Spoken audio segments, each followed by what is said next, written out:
Morning, people. Yeah, it's been an interesting 24 hours. Really quickly, before I get into what's on my mind, I talk a lot about the divine feminine, and obviously that's because that's part of my journey. But if any of the men out there, especially if you have a lot of shadow work left to do, I really recommend you looking into Samael, the Lucifer Morningstar. But specifically look up Samael and the different names that he goes under. Do that. Because a divine feminine who's embraced all of herself, her dark, her light, she definitely has a bit of a demon inside of her. And I think any man who's trying to embrace his divine masculine fully, completely, is going to really need some of his work to be done with Samael.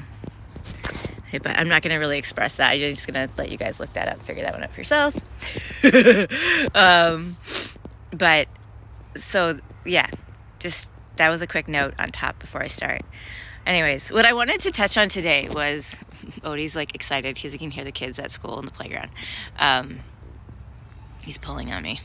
Odie, come back. Sit down. Odie, come. Sit, you big lug. Thank you. He's a good boy.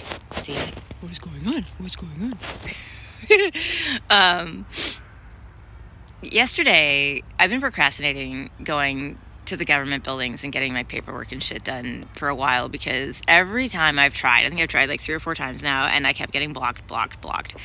And of course, I don't really have a lot of capacity for that stuff. It's not my strongest skill, dealing with these rules and government agencies. It's not my thing. I never did like rules, especially if they didn't make any real sense to me. I really struggle with that. It's not really an authority thing. It's more like I don't understand the purpose, right? Like if the purpose of the rule doesn't seem to benefit people, why am I doing it? I don't get it. So that was a big problem. Anyways, so yeah, I finally went and did a thing, and I got it done.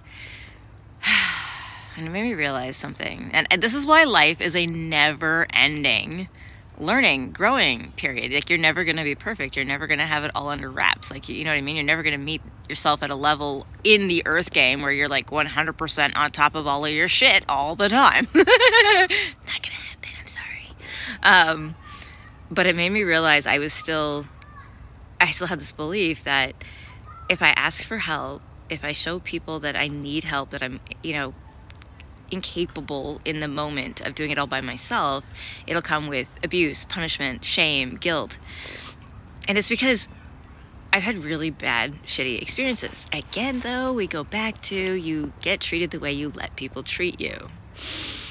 So ever since I was a little kid, when people gave me help, it was to benefit their own emotional status, right? They could, oh, poor Jessica, oh, she's had such a rough life, oh, all the things she's been through. And so then they would help me, and they'd feel better about themselves, right? Charity, they did good work. That was their good deed for the day. And I got used a lot like that. I never forget when I was with my ex, and I think my oldest was probably 2 or 3, and maybe I just had my second, I don't remember the time frame. It was a long time ago.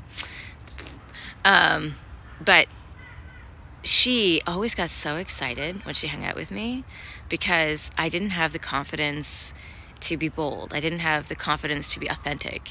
And because I seemed weak to her, and because I always wanted to be kind and nice to people, and no matter how many times she got snotty or bitchy at other women, and I would try to defend them, or even like men, I'd try to defend them, and she'd get so pissy at me for all of it all the time, and she always felt like she was better than I was because she could see the truth, and I was just being naive.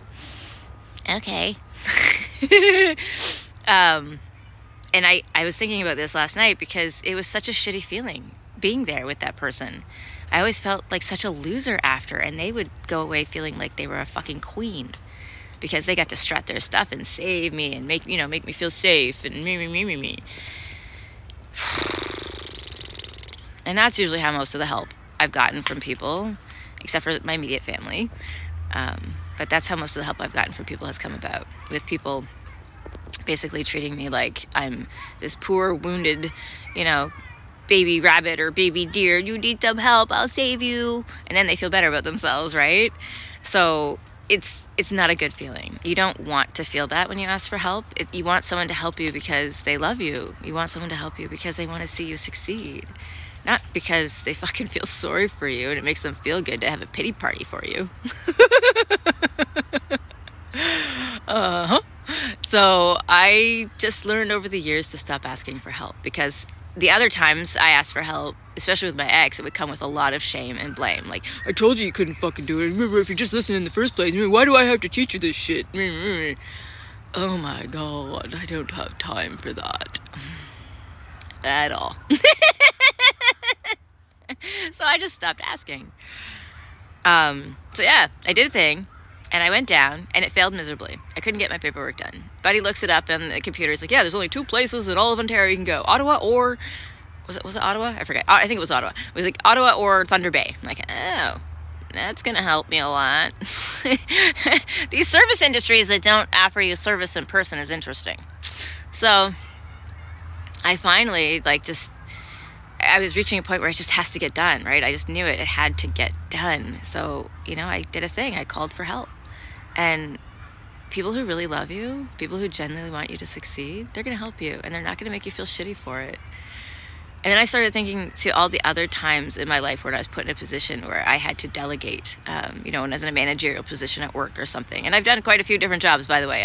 I've been from a bus girl, kitchen girl, to a marketing coordinator for a franchise. I've done a lot of different things. I've even done construction and all that. So I've done a lot of different things. But it made me realize that I am actually quite good at delegating. I'm quite good at seeing people's strengths, and I'm really good at knowing what people are capable of, even if they don't. And giving them the opportunity to shine is sometimes all they need. And I realized that by me being too afraid to ask for help when I need it is literally stealing people's opportunities to actually follow their calling and let their light shine. So then it's like, okay, if I'm really doing that, I need to change. I need to allow people, yes, Odie. I need to allow people the opportunity to shine. Not because they pity me. You'll feel the difference, trust me. And not because they want to bash me and put me down later and call me a loser, but because they have a skill and it's something they're really good at. And they need to be allowed space to do it in, right? Does that make sense, everybody? So sometimes we're afraid to ask for help, or we're afraid to do a thing because we know we need help doing it. And especially, if you haven't let go of your ego or your story, pride can be a big problem, right? Like, oh, you're going to save me again because I'm too pathetic to do it by myself? No, we're not saving you. We're giving you help so that you can keep going. And not because you're pathetic, but because we have a skill that you just haven't mastered at our level yet. Because I know I have skills that some people don't have mastered, so why can't they have skills that I don't have mastered? It's not a pride, it's not an ego thing. It's just a thing. There's no right, there's no wrong. And that's why when you're working with your shadow work and you're going through your healing process, whether you're divine feminine or divine masculine, it's really important you look into these dark god and goddess archetypes. I mean, Anubis has been with me probably my whole life, and I didn't even realize it.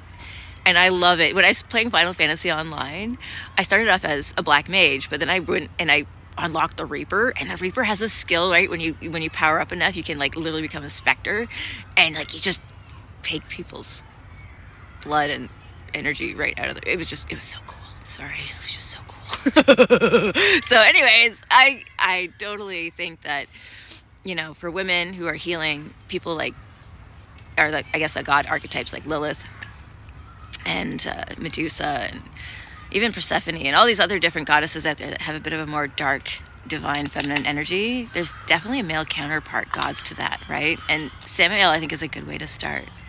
Especially if you're divine masculine who's on the hunt for your divine feminine. If she's a very powerful one, you're going to really need to own that shit. Have a great day, guys.